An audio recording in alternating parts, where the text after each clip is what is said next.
Yes, welcome on in, everybody, to the Saturday Night Network for another one of our season 51 cast preview podcasts here today to talk about Kam Patterson joining Saturday Night Live. And joining me is one of our amazing podcasters here at the network. It is Sean Grant. Sean, how are you? Man, I'm good, John. I'm ashamed of you, John. I'm ashamed of you, man. You never called to check on me. All this stuff going on around the show, and you never checked to see if I was okay, man. Well, you're wearing a Dolphins shirt, so I don't think you're okay right now. Oh no, this is one of the worst. If I wasn't having a kid at the end of the year, this would be the worst year of my life, man. All right, we're 0-3 right now. I don't know when this is going to air, but we'll probably be 0-4. The This is going to Dolphins. air on Monday. I think they're playing tonight. Or Oh no, this is going no, to be they're airing on playing Tuesday. Monday night. Yeah, they would have played last night, so they might be 0-4. Yeah, they're playing the Jets next, but somebody's got to win. They both suck.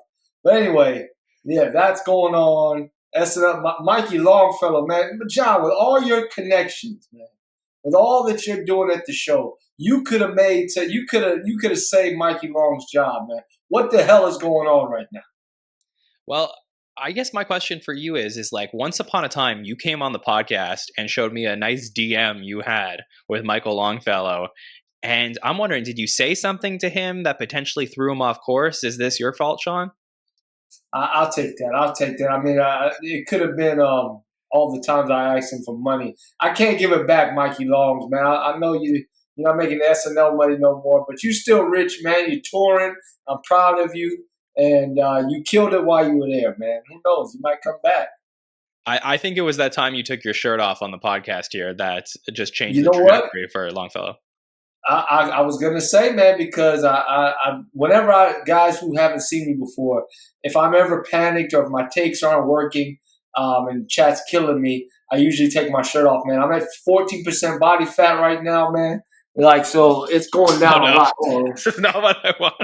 This Oh is not yeah, what I it's asked going for. down. I just got to shave before the season starts.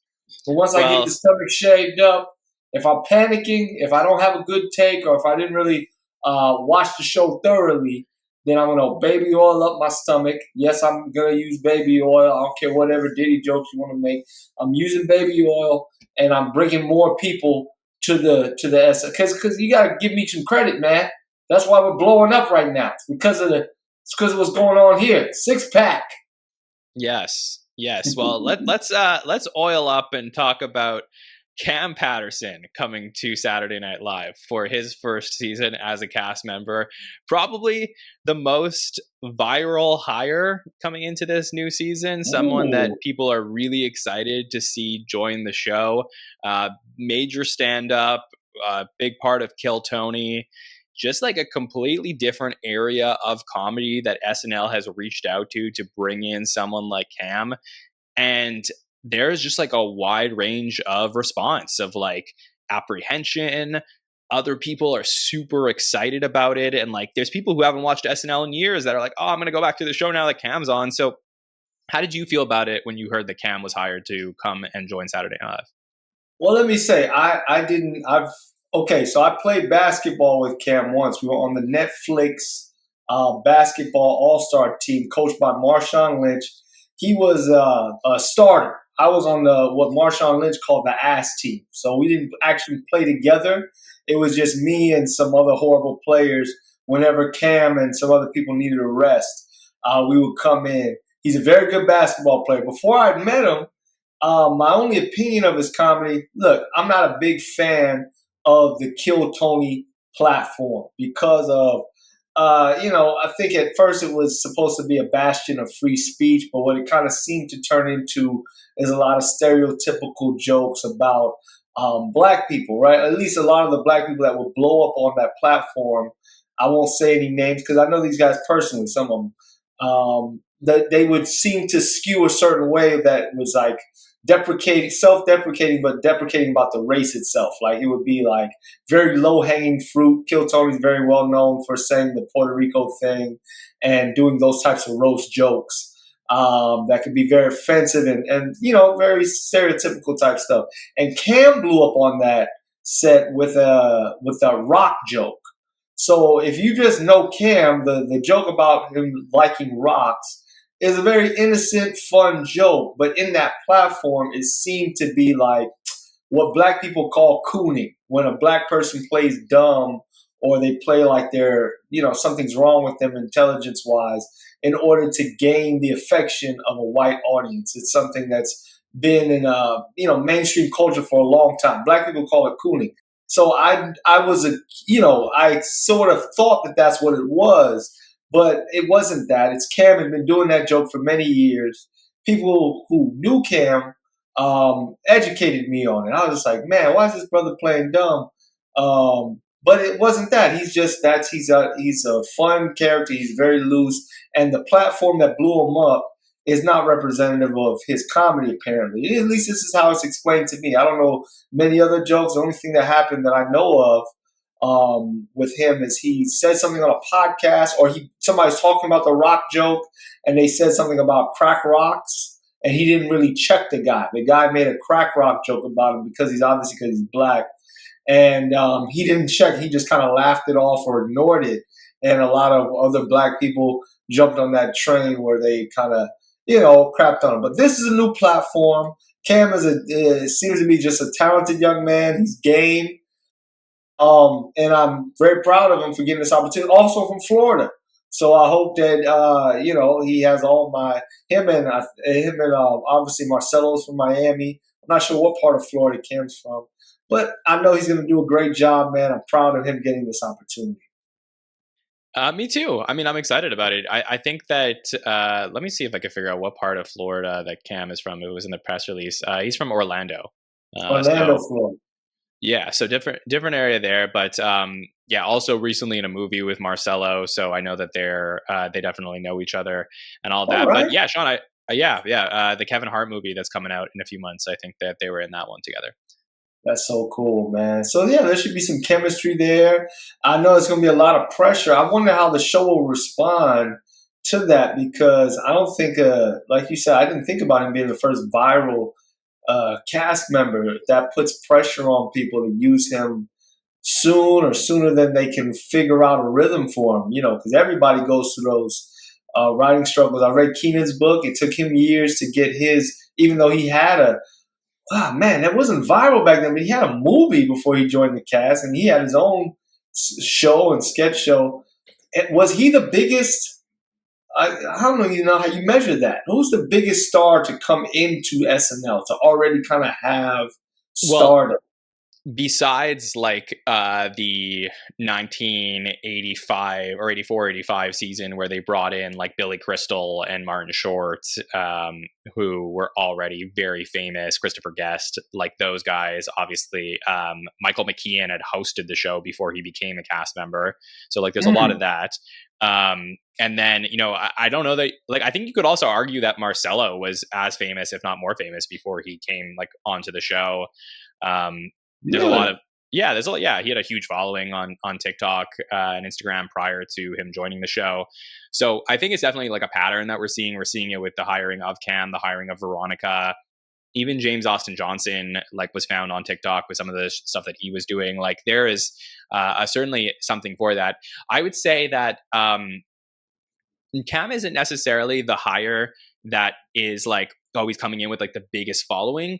But I just think like he probably is having, I don't want to call it controversial. Like, I think it's the most polarizing hire probably in a while, is what I would say. Just because like, it's not even just what you were talking about with his comedy and how the Black community took the things that he was saying. I think it's also that SNL, though they were never traditionally liberal, they always, like, for a long time, like, attack both sides, has become extremely liberal in their comedy in the last like 10 years. And so much so that like, it's almost, as a conservative, it almost became like that, like SNL is part of the problem that conservatives have with media and comedy. And I don't know Cam's politics, but I know that like some of the people associated with Kill Tony tend to be more right leaning. At least that's my understanding of it. Or that the people who follow them tend to be more right leaning. And because of that, there's like a little bit of a question mark of like, well, why would you go to the other side? Why would you go hang out at Saturday Night Live? Where I personally think that two things should happen, and this is a John Schneider opinion. It doesn't represent the views of everyone at the SNN, but in my opinion, if you are like conservative and anti SNL because you think that they are not fair to the right, I think this is an amazing opportunity to bring in a new following and have somebody that you can root for on the show. Us here at the SNN, like we follow SNL like sports. So we have our favorite cast members. We root for them. We follow the screen time and the stats. Like you can watch SNL that way and enjoy getting to see what Cam does on the show. If you're on the left, I think that there's no problem with having somebody come in who brings that following as well, because I think that SNL could be for everybody. It's totally fine. It doesn't have to be so divisive. So like that's just my 2 cents on it.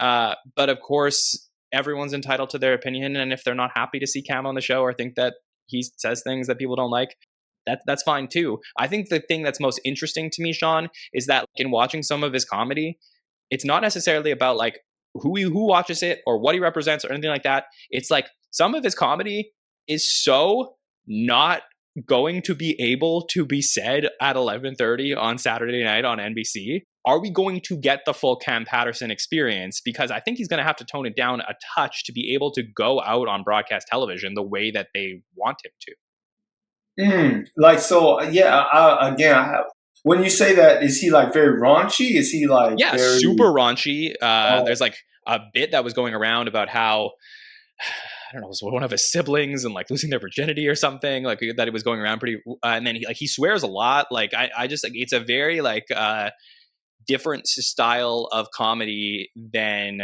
what I think SNL usually attracts when it comes to their new hires. Well, I mean, look, I'm excited to see that aspect of it, just to see the show, widen its broaden its range, as far as different styles of comedy.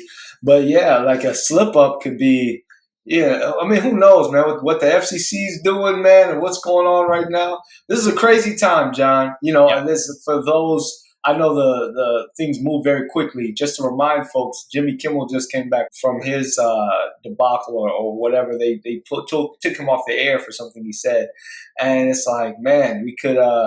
Who knows? They might be going after SNL. Maybe this could help. I don't know if Cam ever touches politics at all in his act, but maybe he seems like the type of guy. Let me explain Florida guys. They just please.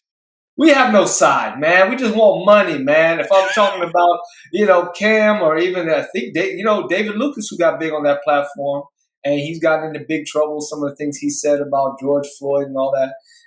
He's from Florida as well.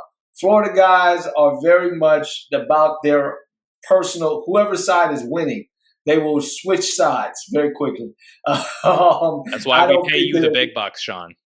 Amen. Look, not me. Okay, look, John. I've been with you, man. Not a dime. Let me explain something to everybody. I have broken every Florida rule. John, I pay John to be on this show. Okay, I pay him a ton of money.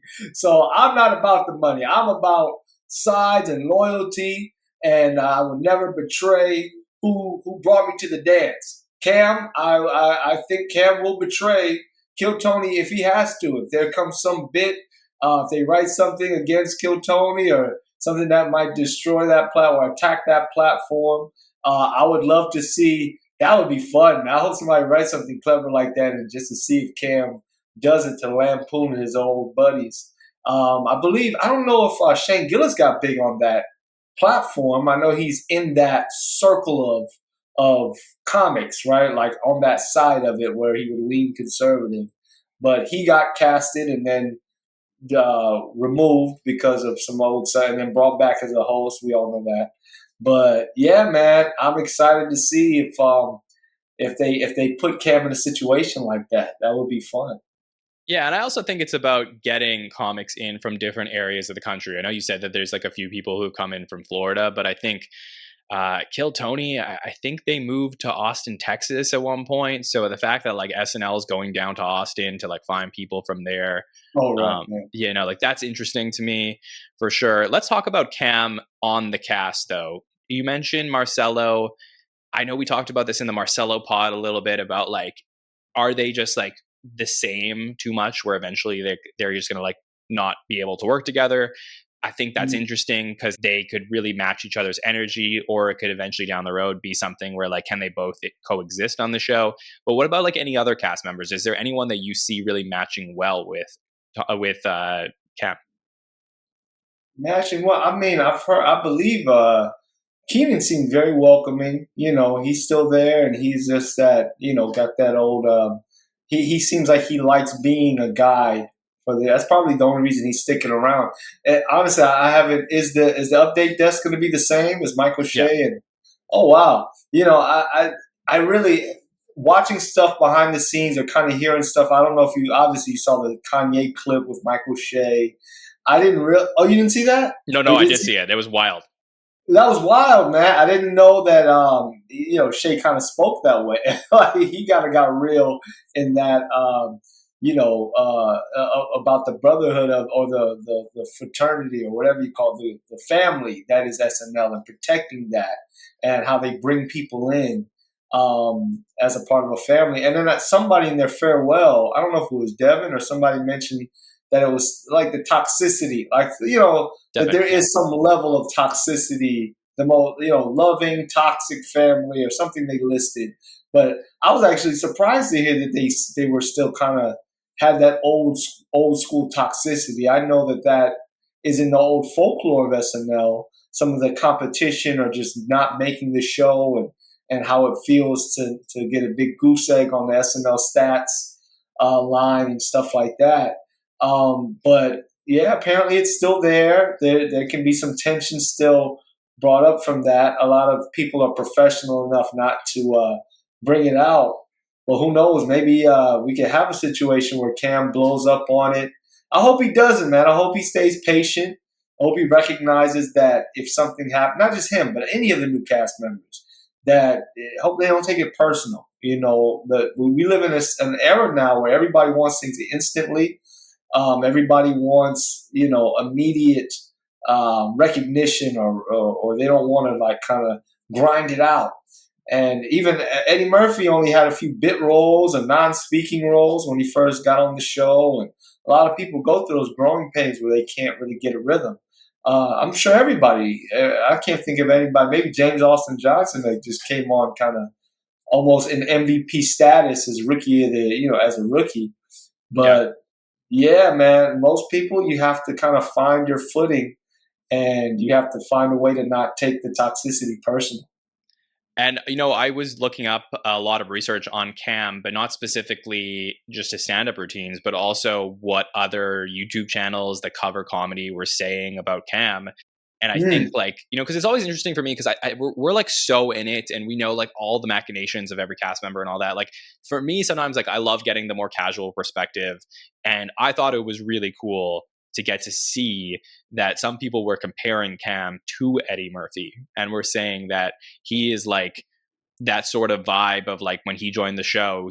Obviously he joins the show in the middle of like a really bad time at Saturday Night Live in the early 80s, and just like changed the game for the show, and has obviously become one of the most celebrated alumni in the show's history and one of the biggest celebrities in the world. So we're not going to put that on Cam, but it is interesting to think about the possibilities of what he can do with the show, and the fact that he is such a big personality. I mean, for most of these preview podcasts, I think it's been really fun to talk through with all of the podcasters about like, okay, well, we see this person mixing with this person. I think for Cam, everyone has an opinion about what he could possibly be. To me, like, I think the possibilities are endless. He could end up being one of the greatest cast members we've ever seen. He could like flame out miserably. I don't know. But for me, I'm willing to watch this like every single week. And I'm going to start by giving him a blank slate. I don't care about where he came from. I don't care what he's talked about in the past. I think he deserves a shot to come on Saturday Night Live and prove to us how good he is and why his personality got him on this show. So that's how I'm feeling, Sean. I think so. I think he's gonna, just watching him play on a team. He's a team player. He seems to be excited to get opportunities, and he's loyal to the people that I've never heard him say anything disparaging against Kill Tony, but I've also never heard him get political or say anything to one side or the other. He seems to be about his business. From what I've heard, another comedian that's good friends with him named Opie. who I know from the Don't Tell platform, and we were just randomly talking about before he got SNL, about like just how they became friends and just how he came up to him and was just, at the time Opie was more well known as a comic, and he sought advice from him, and he was very humble. I never got that engagement or that interaction with Cam, but just knowing that, I'm sure that he's found mentors or is looking for his mentors and is humble enough to say, hey, here's a whole new ball game. Keenan, somebody I would love to just learn or figure out what it is that can help me contribute, even if it's not in the biggest way. So hopefully he takes those, even if they're little roles, just takes them to another level, just adds a little bit of real brother to it. I heard somebody say that he's going to be the first real, I don't know what I won't say, a word, whatever, but a real brother man, right? You can say whatever you need to say. Yeah, I can say it, but damn it, I'm not gonna. Okay, you trying to trap me? Hey, man, it's 2025. I don't know what you can say anymore. Okay, but, all right. He's the first real one, man. Apparently, Cam is gonna. He's a real one, and he might say so. He's gonna bring that to any role that he takes. I think that he'd be around that Tracy Morgan area. I won't say. Yeah, that's a good one too. Yeah, because he was a real one too. Tracy Morgan is very unapologetically Tracy Morgan. He can't be anything else. So I think if Cam can stick to that, whether it's working or not, at first allow it to catch rhythm, man, and he will be in that, legendary status. I completely agree. So we're all rooting for Kam Patterson to do something great here on Saturday Night Live. Coming up in just a few days, we'll see his first episode. So I want to know what you think of Kam Patterson and what he could do here at SNL. Leave a comment on the video to tell us your thoughts on Kam joining the show and what you expect to see from him this season. In case you missed it, we've been doing these preview podcasts every single day about each new cast member leading up to the new season. We also have our preseason roundtable as well as our cast draft coming up to talk about everything to get you completely set for the season before we go and watch the premiere on Saturday Night Live with host Bad Bunny and music from Doja Cat. We will then have our first live after show, our hot take show that airs at 1 a.m. immediately after the show's over to break things down. We got our weekly Monday roundtables to talk about every single episode. Sean joins us for a bunch of those. Always a great time. And we have our stats every Wednesday for By the Numbers, where we will talk through the data of SNL and see how Kam is doing on the show. Sean, thank you for joining me here. Anything you would like to say to the listeners? Guys, I'm going to get my stomach shaved up. I'm going to get the baby all ready. And whenever I don't study the show well enough, I'm pulling it out, man. I'm doing whatever it takes. Don't say that. To engage that chat. No. I'll see you guys. We're none of that. but regardless, always happy to talk to you, Sean, and get your perspective on the show. Really appreciate you hanging out here with us. To never miss anything we have going on here at the SNN, please subscribe to the podcast, YouTube, Apple Podcasts, and Spotify, and you can follow us at the SNL Network on all social platforms. I want to thank Late Nighter for being the presenting partner for our show here today, and Sean for joining me on the podcast. Let's see, Kam Patterson, what you got. On behalf of everyone here at the SNN, my name is John Schneider, and we will see you next time. Have a good one. It's on the Saturday Night Network.